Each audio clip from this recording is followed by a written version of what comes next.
Hey guys, welcome back to my channel. Finally, for the first time in a while, because I finally have time to do something like this. Today, we're gonna do something chill lang. I'm gonna do a little storytelling. I'm gonna tell you guys the story about this really nice man that I came across in Rome. I wanna do something just to spread the good vibes. I know that everyone's kind of down right now. Some people have to keep going to work, the frontliners, the doctors, nurses, people in restaurants, janitors, the homeless, people who have to provide for their families during this time. I'm not one of those people, so I'm privileged. Having said that, we're not in the same boat, but we are all in the same storm. And given all of our own personal and collective struggles, I just wanted to bring some positive energy to your timelines. It's summer right now, and I got my summery headband. The story I'm gonna tell is about one of my favorite summers ever. This was around 2 years ago. I went on a trip around Europe. It was actually to visit my tita in Düsseldorf. Did I pronounce it right with the umlaut? Düsseldorf. It became like a girls' trip around that area. It was me, my older sister, and my two titas. Traveling is so much fun, but traveling with family always seems to bring out like fighting. Partly because of the stress, the unfamiliarity. It gets really bad because I have an anxiety disorder. I also have social anxiety, so I really hate talking on the phone, talking to strangers, and those are stuff you really have to do when you're abroad. Whenever we go on trips like these, my sister usually takes charge because she is the reliable one. She's the panganay, I'm the bunso. I can go have fun, and then she's out there tracking our finances. That's the dynamic. I provide the jokes and she provides the survival. Here's the scene. We had just arrived in Rome earlier that day. At that time, our Airbnb wasn't available yet because our flight had landed way earlier than our check-in time. So we were like, let's just go around and pass the time. We found those lockers for luggage. We put our stuff there and then we just went around the area. When it was already time to go back, we went back to the luggage locker. My sister, being the reliable, organized person, she was in charge of coordinating with our Airbnb host. When we were getting our stuff out of the locker, I was like, can you call them so that they know we're coming? For some reason, she didn't want to do it, which was weird to me because she was in charge of that. But I guess at that time, we had just been on a flight, we were traveling, it was hot. I guess the stress of everything, I don't know. She didn't want to call them. And I felt like she was being like, so maarte or whatever. But then I didn't want to call them either. So I was also being maarte. And I was like, why don't you just call them? And she's like avoiding it. She's like, no, I don't want to call them. I was like, why don't you just call them? But just calling, says me, the person who never calls anyone ever. I was making her kulit. I was like, just call them. What's wrong with you? And then she screamed at me. She was like, okay, you're so brave. You call them. I started having an anxiety attack, like a full-blown anxiety attack. I have generalized anxiety disorder. The trigger can be something so small. Like I can forget my jacket early in the day and then I have an anxiety attack because I feel so bad. What if it rains?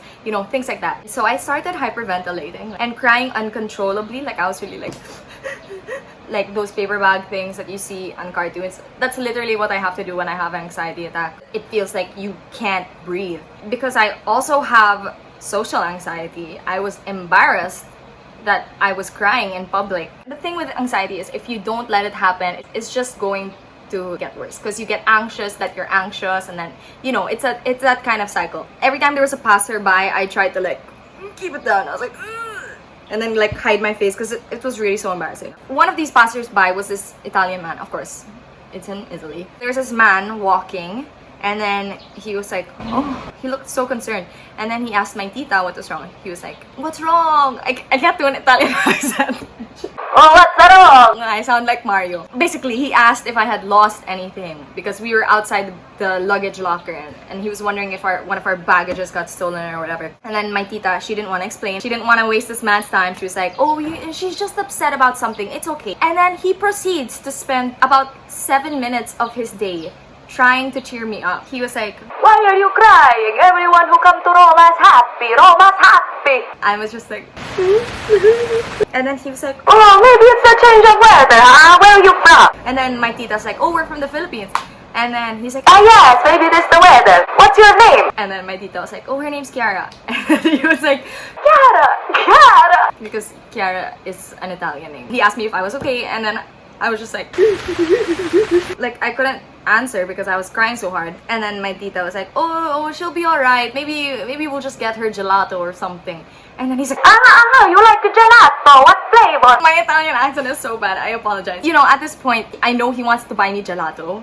But like, I'm just so hiya that I can't reply. Like, I don't know what to say. This guy wants to buy me gelato. I just met you. I don't know who you are. You see me crying on the street and you're gonna buy me gelato? Like, he's like asking me what flavor. He's enumerating gelato flavors in Italian and I have no idea what he's saying. The only thing I understood was cream. And then he was saying, I'll buy for you. I was just like, he's like, what? You don't like gelato? And then I was like, and my tita was like, no, I think she's just embarrassed. And then he was just staring at me for a while and he was like, okay, no sitting down. Stand up. Then I was so scared. So I stood up, like I just followed what this man was saying. And then he's like, you are strong girl, yes. You are in Roma. You are strong! I was just like... After almost like 10 minutes of a conversation of me just crying, we thank him and then he leaves. And I was so confused. I was just like... eh? But I was also like super touched because he was this random guy. He came and made me feel better in whatever way he could. And that whole trip in Rome was just like great. Like I honestly had the time of my life. I think Rome was my favorite just because the people were so nice. Can you imagine, like, let's say you were put in that position. Like you're walking along, minding your own business, and then you see some random person crying on the street. Will you actually take 7 minutes of your day to make sure that a stranger is okay? I know it's kind of cheesy, but it kind of makes me wonder what opportunities I have missed on in helping someone out and what opportunities I can find to be a kinder person, even if it's just something simple. I think even at home, there's so many opportunities to help out. Just to do something as simple as checking up on your friends because it's very hard for everybody, especially people with mental illness. As I said in the beginning, everyone's fighting their own sort of struggle. Offer your neighbors, I'm going to the grocery, do you want me to